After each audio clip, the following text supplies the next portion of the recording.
Assalamualaikum warahmatullahi wabarakatuh. Salam sehat untuk teman-teman semua pejuang PNS tahun ini 2020.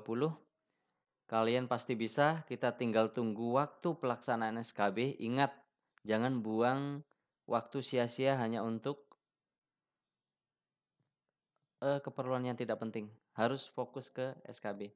Sesuai dengan permintaan kali ini kita akan melakukan pembahasan tentang SOP NGT, kolostomi, gangren, dan kateter. Kita langsung saja ke soal yang pertama. Seorang perempuan 23 tahun dirawat di ruang penyakit dalam karena diare. Hasil pengkajian didapatkan tekanan darah 90/70 mmHg, frekuensi nadi 110 kali per menit, frekuensi nafas 23 kali per menit, suhu 37 derajat Celcius, turgor kulit jelek, mata cekung, GCS 10. Apakah tindakan prioritas pada pasien tersebut? A. Pemasangan infus, B. Pemasangan NGT, C. Pemasangan kateter, D. Monitoring kesadaran, E. Pemasangan oksigen per kanul. Saya beri waktu 5 detik untuk menjawab. Ya, jawabannya adalah pemasangan infus. Ingat teman-teman, kalau soal kasus, fokusnya pada hasil pengkajian. Di sini ada tugor kulit jelek, mata cekung, GCS 10. Ingat, kalian itu harus hafal GCS. GCS itu ada kompos mentis 14-15, apatis 13-12, delirium 11 10-11, somnolen 7-9, stupor 5-6, semikoma 4, koma adalah 3. Jadi, kalian itu harus hafal klasifikasinya supaya bisa menentukan. Jadi, kalau ini masuk dalam delirium, ya. Kita lanjut ke soal yang nomor 2. Seorang laki-laki 56 tahun dirawat di ruang penyakit dalam dengan keluhan pusing. Hasil pengkajian didapatkan tekanan darah 190/95 mmHg, frekuensi nadi 100 kali per menit, frekuensi nafas 20 kali per menit, suhu 37,5 derajat Celcius. Apakah tindakan keperawatan pada pasien tersebut? A. Pankes diet, B. Kompres dingin, C. Pemberian obat analgetik, D. Monitoring tekanan darah, E. Pemasangan infus manital. Saya beri waktu 5 detik untuk menjawab.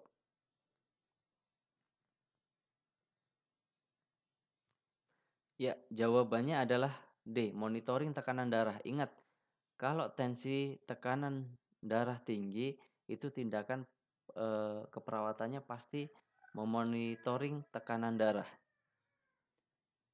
Kita lanjut ke jangan lupa buat teman-teman untuk ditekan tombol subscribe. Dengan menekannya insya Allah akan mudah mengingat materi yang diberikan karena sudah terbayang selanjutnya.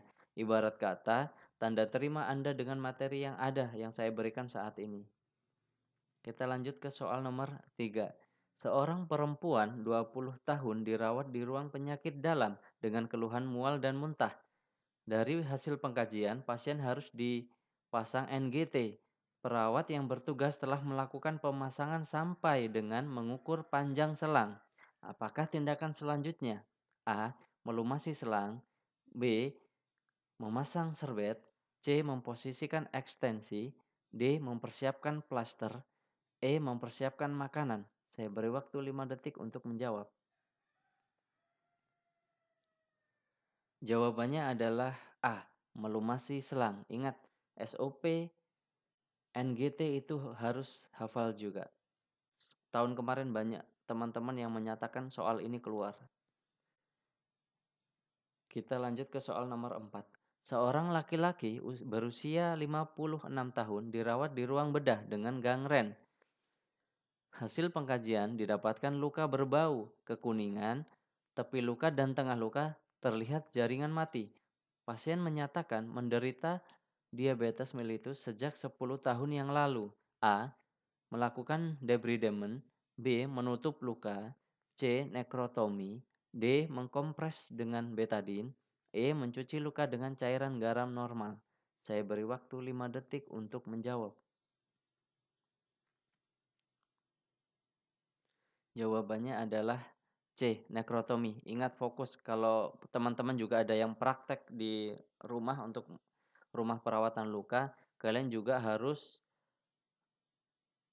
apa ya, fokus pada luka. Jadi yang namanya nekrotomi itu yang sudah mati, yang kehitaman jaringannya ataupun yang setengah mati, itu kalian harus gunting itu, hilangkan itu supaya apa, nanti granula pada luka itu cepat pertumbuhannya.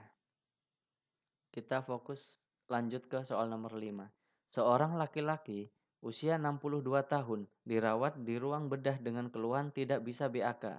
Hasil pengkajian didapatkan, pasien menyatakan kalau BAK tidak pernah puas, keluar sedikit-sedikit. Hasil pemeriksaan foto diketahui prostat membesar. Pasien sedang dipasang kateter dengan urin terlihat keluar di selang. Apakah tindakan selanjutnya pada pasien tersebut? A. Melakukan fiksasi pada selang. B. Menampung cairan urin. C. Mengisi balon dengan cairan 30 mili. D. Memasukkan selang 2 inci. E. Menyambungkan selang dengan urin bag. Saya beri waktu 5 detik untuk menjawab. Ya, jawabannya adalah D. Memasukkan selang 2 inci. Ingat SOP pada pemasangan kateter. Bila urin keluar, maka dia harus dimasukkan 2 inci dulu. Setelah itu baru mengisi, balon cairan dengan Aquades 25 sampai 30 mili. Nah, untuk kalian yang soal 1 sampai 5 jawabannya masih salah, kalian harus giat lagi belajar, hafal SOP supaya kalian ketika ada soal bisa menjawab. Ini kemarin tahun 2019 banyak soal kasus ini keluar. Ini adalah keperawatan dasar, kalian harus hafal. Nah, untuk teman-teman yang bosan dengan belajar di YouTube atau bosan belajar sendiri, kalian juga bisa ikut gabung di SKB perawat ataupun uji kompetensi perawat ya. Di ini belajar online. Fasilitasnya apa aja? Belajar online dari Senin sampai Kamis setiap hari. Jumat itu tryout online, disediakan materi langsung berupa Word maupun PDF. Pembahasan soal itu setiap hari. Belajarnya 2 jam tetapi pembahasannya itu setiap hari dilakukan. Tips dan trik serta motivasi diberikan oleh Pak Hindi. Tersedianya kelas pagi dan sore. Pagi biasanya setelah subuh, sore itu jam 4-an lah, jam 3, jam 4-an itu sudah mulai. Kalian bisa pilih di mana sempatnya. Ini dinas dinas kalau sibuk dinas juga bisa, ini di HP ataupun di laptop itu bisa. Silahkan kalian kalau mau tanya-tanya silahkan hubungi nomor di atas ataupun belajar di apotik bandara itu soal-soalnya insyaallah terbaru. Mungkin itu saja yang bisa saya sampaikan, kurang dan lebihnya saya mohon maaf. Bila ada saran silahkan komentar supaya channelnya lebih bagus lagi. Saya akhiri, wassalamualaikum warahmatullahi wabarakatuh.